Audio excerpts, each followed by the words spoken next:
বিসমিল্লাহির রহমানির রহিম। আসসালামু আলাইকুম প্রিয় শিক্ষার্থীবৃন্দ, নিশ্চয় তোমরা ভালো আছো। আমি মোহাম্মদ রেজাউল করিম, সহকারী শিক্ষক, ফরিদপুর সরকারি বালিকা উচ্চ বিদ্যালয় ফরিদপুর ভার্চুয়াল স্কুল থেকে তোমাদেরকে স্বাগতম জানাচ্ছি। কোভিড-19 প্রাদুর্ভাবের শুরুতে আমাদের জেলার সুযোগ্য জেলা প্রশাসক মহোদয়ের আহ্বানে সাড়া দিয়ে আমরা ফরিদপুরের শিক্ষকগণ নিয়মিত ক্লাস নিচ্ছি। তারই অংশ আজকে আমি তোমাদের সঙ্গে লাইভ ক্লাসে এসেছি। আমরা বিগত 2-3 মাস, প্রায় 2 মাস মতো আমরা ক্লাস নিচ্ছি। তো তোমাদের অনেক ক্লাসই, অনেক অধ্যায়ই শেষ হয়েছে। আমি আজকে তোমাদের সঙ্গে নির্দিষ্ট কোনো চ্যাপ্টার নিয়ে কাজ করব না। আজকে আমি চাচ্ছি যে তোমাদের সঙ্গে সৃজনশীল প্রশ্ন নিয়ে আলোচনা করতে। তো চলো যাই আমরা ক্লাসে।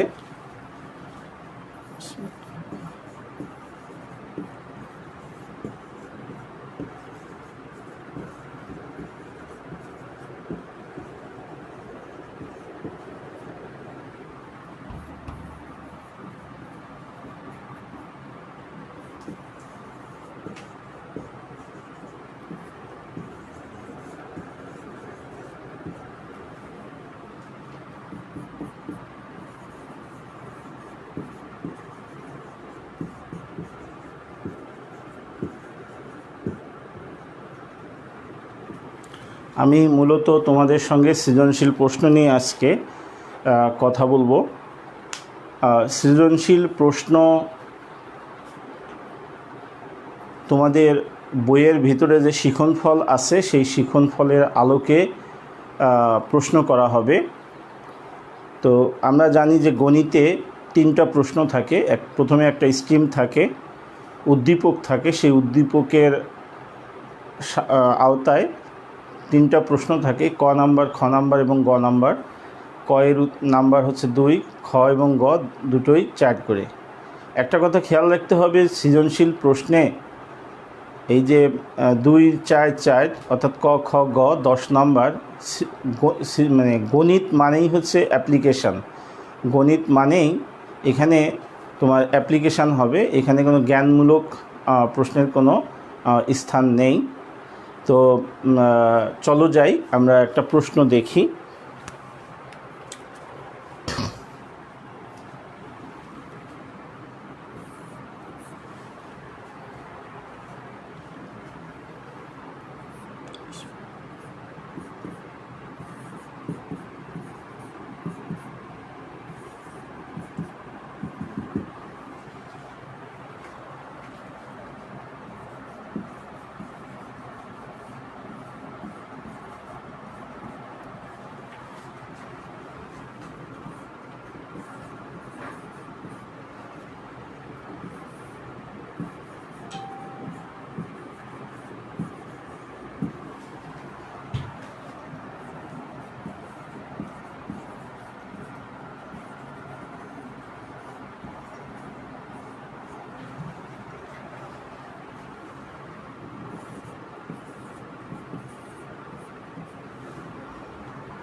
প্রিয় শিক্ষার্থীবৃন্দ, দেখো আমি তোমাদের জন্য বোর্ডে একটা সৃজনশীল প্রশ্ন দেওয়ার চেষ্টা করেছি।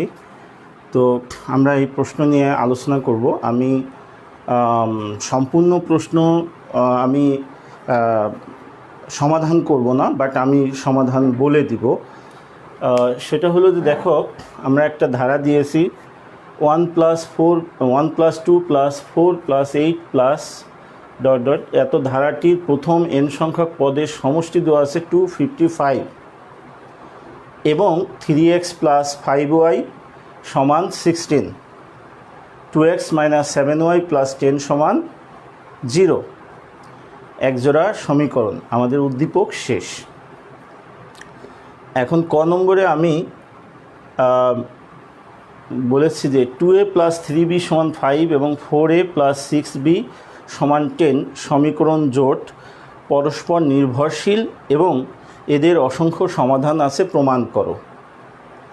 তো দেখো, এখানে a এবং b এখানে আমি চলক হিসেবে ব্যবহার করেছি, কারণ আমার এছাড়া উপায় নেই, কারণ আমি এখানে অলরেডি x এবং y চলক হিসেবে ব্যবহার করেছি।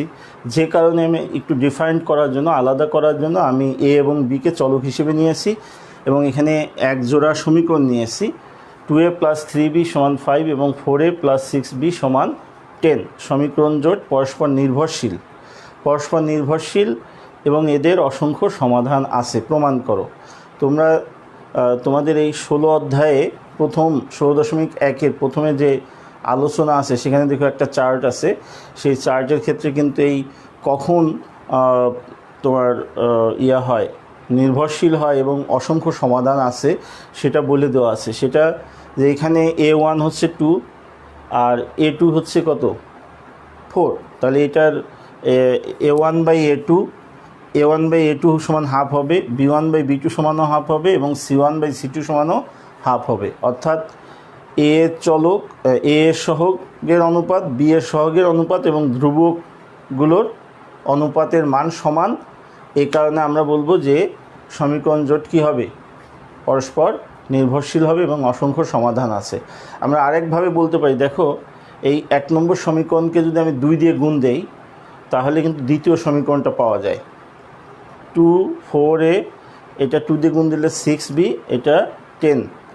তো আমরা জানি যে নির্ভরশীল তখনই হয় যদি এক ব্যতিরিকে অন্য কোনো সংখ্যা দ্বারা গুণ করে, একটা সমীকরণকে গুণ করে অপর সমীকরণ পাওয়া যায়, তখন আমরা বলি পরস্পর নির্ভরশীল।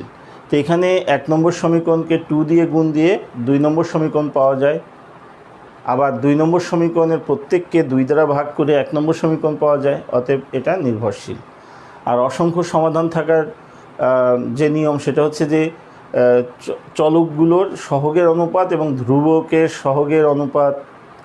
চলক হচ্ছে a আর b, তা চলকগুলোর সহগের অনুপাত আর ধ্রুবকগুলোর সহগের অনুপাত যদি পরস্পর সমান হয় তাহলেই আমরা বলতে পারি যে কি হবে, তোমার অসংখ্য সমাধান আছে। এরপরে আসো আমরা দ্বিতীয় অংশে যাই। এখানে আমি দুটো সমীকরণ দিয়েছি, 3x + 5y সমান 16, 2x - 7y + 10 সমান 0। তো বলেছি যে আর গুণন পদ্ধতিতে সমাধান করে x y নির্ণয় করো, অর্থাৎ x y ক্রমজোটটা নির্ণয় করতে বলছি। আর গুণন পদ্ধতি ডেফিনেটলি বলছি যে আর গুণন পদ্ধতিতে সমাধান করতে হবে। আর এই সমস্যাটা লক্ষ্য করো, যদিও এটা আপাত দৃষ্টিতে সহজ মনে হচ্ছে, কিন্তু আমি এখানে হালকা হালকা শিখনফল জুড়ে দিয়েছি। যেমন আমার আর গুণন পদ্ধতিতে সমাধান করার প্রথম শর্ত কি? প্রথম শর্তই হচ্ছে যে ডান পাশ 0 করতে হবে, বাম পাশে সহগ, সেম সহগগুলো নিচে নিচে থাকবে। যেমন এখানে x একটা সহগ, y একটা চলক, y একটা চলক। তো x চলকের নিচে x চলক, y চলকের নিচে y চলক। এখানে ধ্রুবপদটা বামে আছে এবং ডানে 0 আছে, কিন্তু এটা কিন্তু নাই। তাহলে তোমাকে কি করতে হবে, প্রথমে 16টাকে বামে নিয়ে আসতে হবে। এরপরে তুমি তোমার যে পদ্ধতি আছে সেই পদ্ধতি অনুসারে করবে। তাহলে এই খ নাম্বার প্রশ্নে আমাদের শিখনফলে যেটা আমরা জানতে চাচ্ছি সেটা হচ্ছে যে তুমি আর্গুণন পদ্ধতিতে সমাধান করতে পারো কি না সেটাই আমরা খ নাম্বার প্রশ্নে জানতে চেয়েছি। এরপরে দেখো গ নাম্বার প্রশ্নে বলেছি প্রদত্ত ধারাটির এনতম পদের মান সংখ্যায় বের করো। তো আমরা এখানে একটা ধারা দিয়েছি, ধারাটির প্রথম এন সংখ্যক পদের সমষ্টি 255 বলেছি। তো এই তোমরা জানো যে খ নাম্বার প্রশ্ন এবং গ নাম্বার প্রশ্ন অবশ্যই উদ্দীপকের সাহায্য নিয়ে করতে হবে, উদ্দীপকের সাহায্য ব্যতিরেকে করা যাবে না। তো এখানে ক নাম্বার প্রশ্নে এই যে এন সংখ্যক কথাটা বলা হয়েছে, তো এখান থেকে এন এর মানটা বের করে নিতে হবে। তোমার সমষ্টি নির্ণয় করার যে সূত্র, এটা দেখো 1 + 2 + 4 + 8, এটা হচ্ছে একটা গুণোত্তর ধারা। তো গুণোত্তর ধারার সমষ্টি নির্ণয় করার যে সূত্র, দুইটা সূত্র আছে। আর এর মান যদি >1 হয় তাহলে এক সূত্র, আর এর মান <1 হলে আরেকটা সূত্র। তো এখানে তোমার কি হবে, আর এর মান >1, সেক্ষেত্রে আমরা SN = 255, এখান থেকে এন এর মানটা বের করে নিব। বের করে নেওয়ার পরে আমরা এখানে আসি। দেখো আমি এইখানে যে কাজটা করেছি যে এনতম পদের মান সংখ্যায়, তোমরা অনেকেই করতে পারো কি যে এনতম পদের সূত্র AR⁻n-1। আমি যদি এই সংখ্যায় কথাটা না বলতাম, যে শুধু যদি বলতাম যে প্রদত্ত ধারাটির এনতম পদের মান বের করো, তাহলে কেউ কিন্তু ওইভাবে লিখে যে এর হলো 1 আর হলো 2, অতএব এনতম পদ AR⁻n-1, এর মান আর এর মান বসালে এন এর মান না বসাই চলে গেলে। কিন্তু এখন কিন্তু আর সেই স্কোপ নেই, কারণ আমি ডেফিনিটলি বলেছি এটা সংখ্যায় বের করতে। তার মানে এন হচ্ছে এখানে চলক, এন এর মানটা তোমার এখান থেকে বের করে নিয়ে করতে হবে। আর এই প্রশ্নটা সম্পর্কে, গ নাম্বার প্রশ্নটা সম্পর্কে আমি একটু বলি যে আমরা প্রথমেই বলেছি যে ক নম্বর প্রশ্ন, খ নাম্বার প্রশ্ন এবং গ নাম্বার প্রশ্ন গণিতের ক্ষেত্রে সবই কিন্তু কি অ্যাপ্লিকেশান, প্রয়োগ। তো গ নাম্বারও প্রয়োগ, বাট এই প্রয়োগটা কি এখানে উচ্চতর দক্ষতার কিছু ব্যাপার আছে। খ নাম্বার থেকে গ নাম্বারে উচ্চতর দক্ষতা বেশি থাকবে। তো দেখো এই প্রশ্নটা তোমাদের আরেকটা জিনিস, যে অনেক সময় তোমরা অনেকেই ভেবে থাকো যে সৃজনশীল প্রশ্ন কোথা থেকে আসবে, কিভাবে আসবে। আসলে শিখনফল, বইয়ের মধ্যে যে শিখনফলগুলো জানতে চাওয়া হয়েছে, সেই শিখনফলের আলোকেই আমরা প্রশ্ন করে থাকি। যেমন আমি এই গ নাম্বার প্রশ্নটা করেছি, তোমার বইতে আছে 2 + 4 + 8 + 16+। আমি এখানে একটা পদ বৃদ্ধি করে দিয়েছি 1, তার মানে, আর এখানে আছে 254। আমি এই ধারার সঙ্গে কত অ্যাড করেছি, অনলি 1 অ্যাড করেছি। তাহলে এইটা বাদে যদি বইয়ে যে অঙ্কটা আছে সেটার উত্তর হলো 254 যোগফল। তাহলে এখানে আমি 1 ইনক্রিজ করেছি, তাহলে এখানে আমার 1 ইনক্রিজ হবে, এই কারণে আমি 255 দিয়েছি। এটাই তো, এভাবে আমরা করব। আর সৃজনশীল প্রশ্ন পদ্ধতি সম্পর্কে আমি একটু বলি। সেটা হলো যে আমি হরহামেশাই আমার শিক্ষার্থীদেরকে বলে থাকি যে সৃজনশীল প্রশ্নের বৈশিষ্ট্য হলো, আচ্ছা আমি এই প্রশ্নটা মুছে দিয়ে বোর্ডে লিখি। আমার মনে হয় যে তোমরা এটা যদি চেষ্টা করো বাসায় করে ফেলতে পারবে।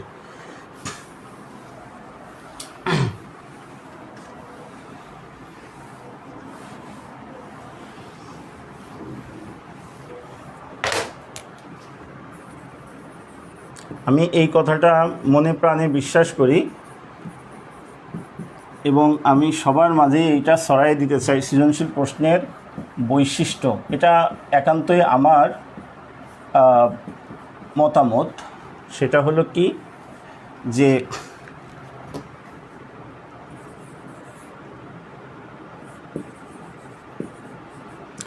প্রশ্নের জ্ঞান মানে উত্তর, প্রশ্নের উত্তর কমন পড়বে, কিন্তু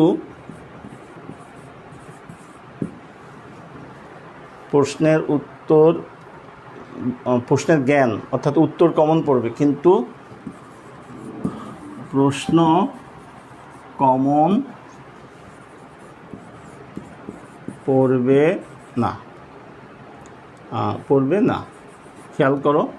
আমার মনে হয় যে চমৎকার একটা কথা, এই কথাটা যদি আমরা মনে রাখতে পারি, শুধু আমরা শিক্ষার্থী না, আমার মনে হয় যে আমার সহকর্মী যারা আছেন, যারা এই ক্লাসটা দেখছেন, তাদেরকে আমি বিনীতভাবে অনুরোধ করব যে স্যার আমার সঙ্গে একমত যদি হন তাহলে এটা আপনি আপনার অন্তরে ধারণ করবেন যে আমি যেটা মনে করি যে সৃজনশীল প্রশ্নের বৈশিষ্ট্য, প্রশ্নের জ্ঞান অর্থাৎ প্রশ্নের উত্তর কমন পড়বে কিন্তু প্রশ্ন কমন পড়বে না। প্রিয় শিক্ষার্থী, দেখো কিছুক্ষণ আগে আমি বোর্ডে যে প্রশ্নটা লিখেছিলাম সেই প্রশ্নের উত্তর কিন্তু তোমরা সবাই জানো, বাট এক্স্যাক্টলি এই প্রশ্নটা লেখার আগে তোমরা কিন্তু কেউ জানতে না যে এখানে এই প্রশ্নটা কোথায় আছে, কোনো বইতে আছে কিনা, বইয়ের ভিতরে আছে কিনা, নাই। আবার আমি যে প্রশ্নটা করেছি সেটা কিন্তু শিখনফলের বাইরে করি নাই, শিখনফলের ভিতর থেকে আমি করেছি। তো ঠিক আছে, আমরা অন্য আরেকটা প্রশ্নে চলে যাই এবং প্রশ্নটা লিখি এবং আলোচনা করি।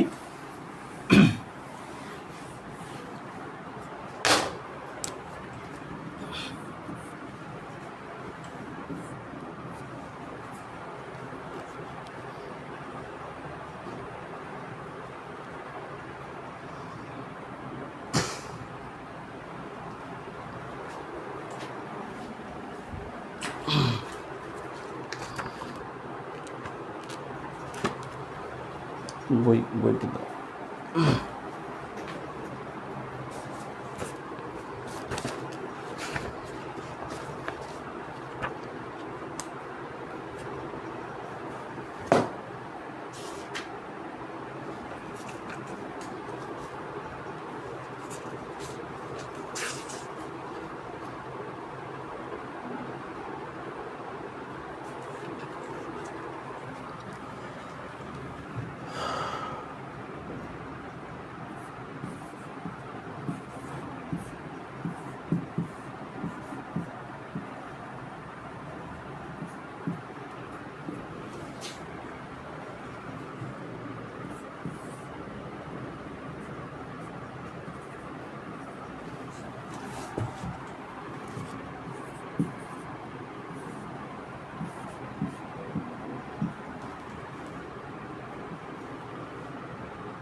লক্ষ্য করো, আমি প্রশ্নটা দিয়ে নেই।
প্রিয় শিক্ষার্থী, আমরা মোটামুটি আল্লাহর রহমতে আরেকটা প্রশ্ন করতে পেরেছি।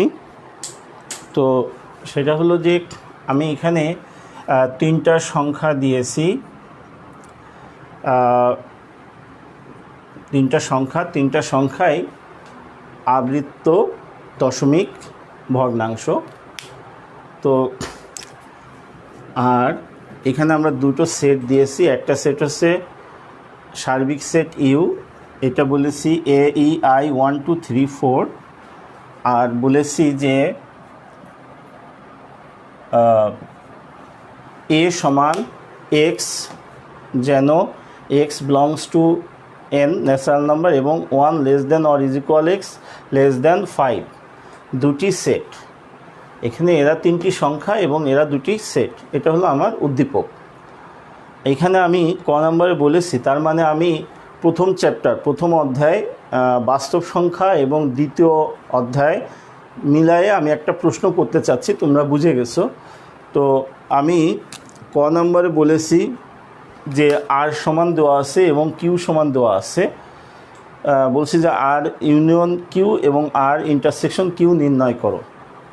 অর্থাৎ ক নম্বরে আমি তোমাদের দুটো শিক্ষণফল জানতে চেয়েছি, যে তুমি ইউনিয়ন করতে পারো কিনা, ইন্টারসেকশন করতে পারো কিনা, জাস্ট ইউনিয়ন এবং ইন্টারসেকশন।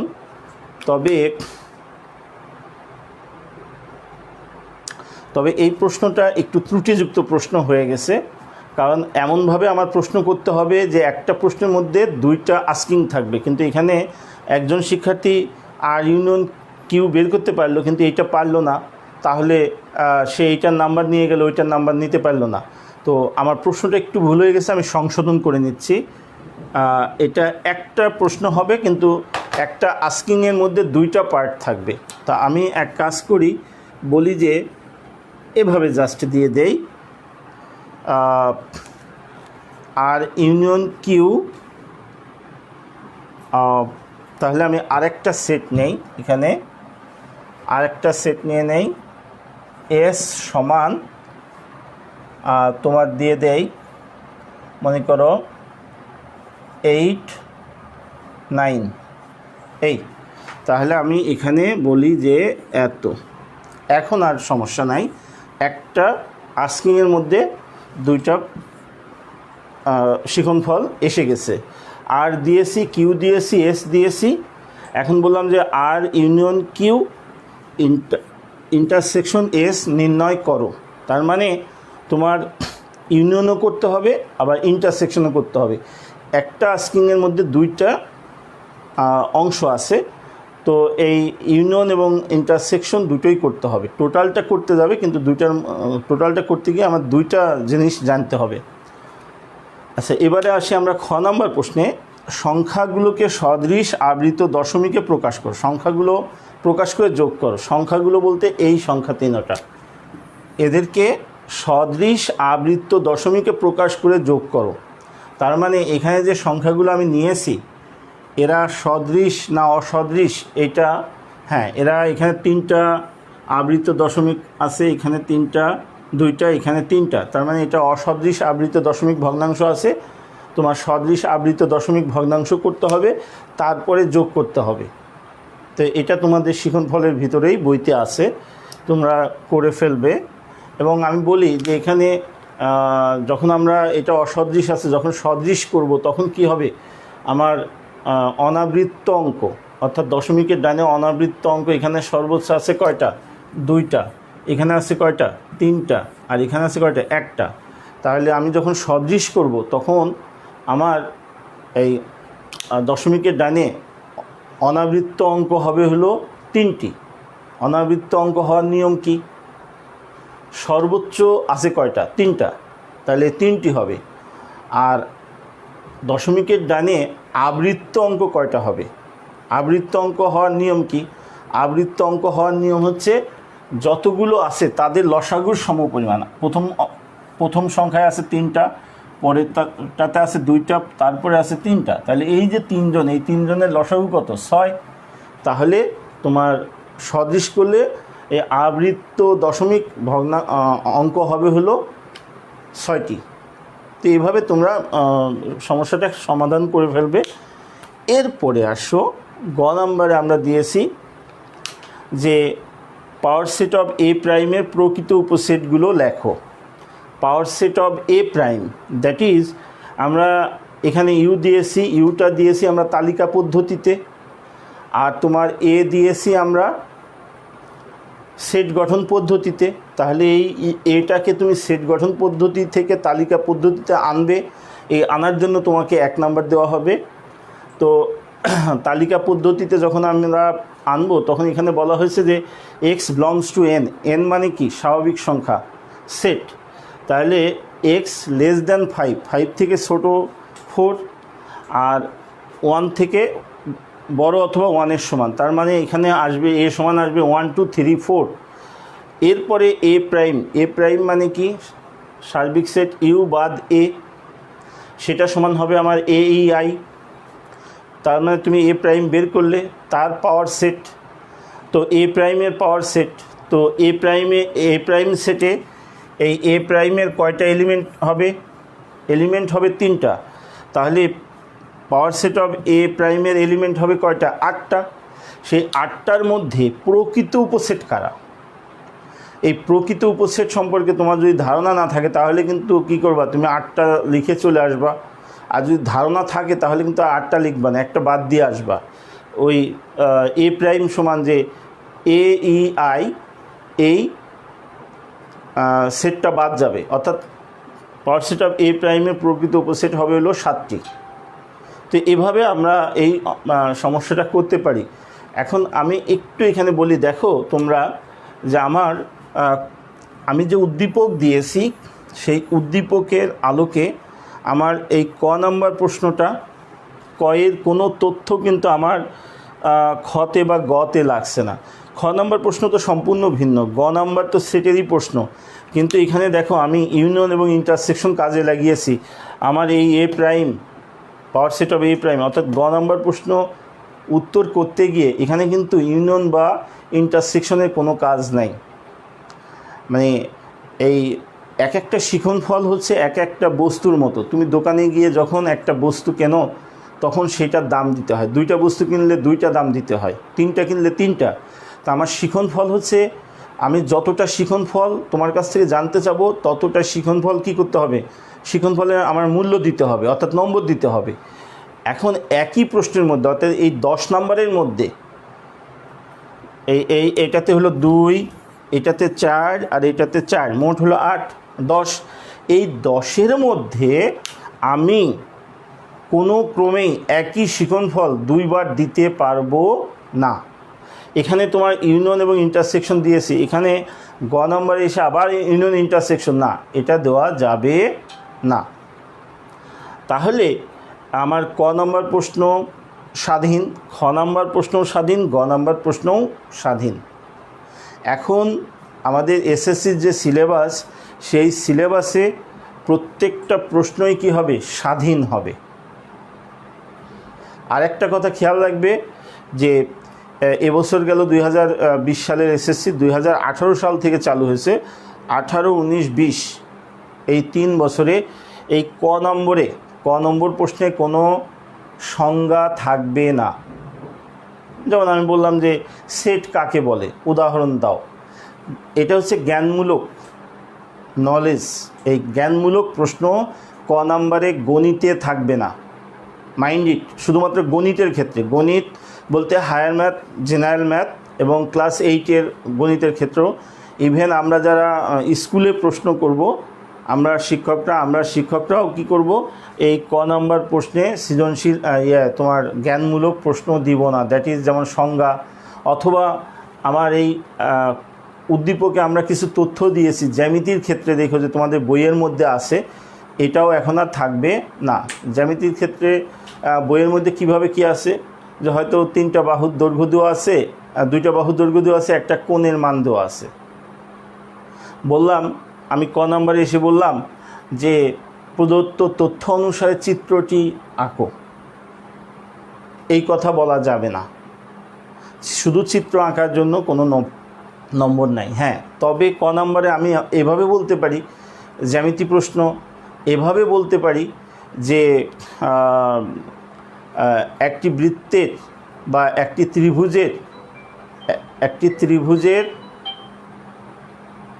ত্রিভুজের ভরকেন্দ্র নির্ণয় করো, এটা বলা যাবে। একটি ত্রিভুজের ভরকেন্দ্র কি? তো আমরা ভরকেন্দ্র হলো যে ত্রিভুজের মধ্যমাগুলো, তিনটা মধ্যমা থাকে, মধ্যমাগুলো যে বিন্দুতে মিলিত হয় সেটাকে আমরা কি বলি? ভরকেন্দ্র বলি। তাহলে আমরা বলতে পারি যে একটি ত্রিভুজের ভরকেন্দ্র আঁকো, সেটা বলা যাবে। তো ঠিক আছে প্রিয় শিক্ষার্থী, আমরা আজকে তোমাদের সঙ্গে দুইটা সৃজনশীল প্রশ্ন নিয়ে কথা বললাম। তোমরা এই প্রশ্নগুলো বাসায় প্র্যাকটিস করবে। আর সামনে তোমাদের এসএসসি পরীক্ষা, ইনশাল্লাহ সারা পৃথিবী থেকেই কোভিড-19 যে প্রাদুর্ভাব সেটা দূর হয়ে যাবে এবং আমরা আমাদের স্বাভাবিক জীবনে ফেরত আসব, এটা আমরা আশা করি। আর আমাদের মাননীয় জেলা প্রশাসক মহোদয় তার যে মহতী উদ্যোগ, সেই উদ্যোগের প্রতি সাড়া দিয়ে তোমরা বাসায় আমাদের এই অনলাইন ক্লাসগুলো লক্ষ্য করবে। তারপরে এখানে যে লোকাল টিভি আছে, সেই টিভিতেও আমাদের ডিসি মহোদয় কী করেছেন, ক্লাসগুলো সম্প্রচারের ব্যবস্থা করেছেন। শুধু গণিত ক্লাস না, সব ধরনের সব ক্লাসই আছে। তোমরা এই ক্লাসগুলো লক্ষ্য করবে এবং পড়ালেখা করবে। আর বাসাবাড়িতে থাকবে, ধর্মকর্ম করবে, মা বাবার আদেশ নিষেধ মেনে চলবে এবং বই পড়ালেখা করবে। সবাইকে ধন্যবাদ জানিয়ে শেষ করছি। আসসালামু আলাইকুম।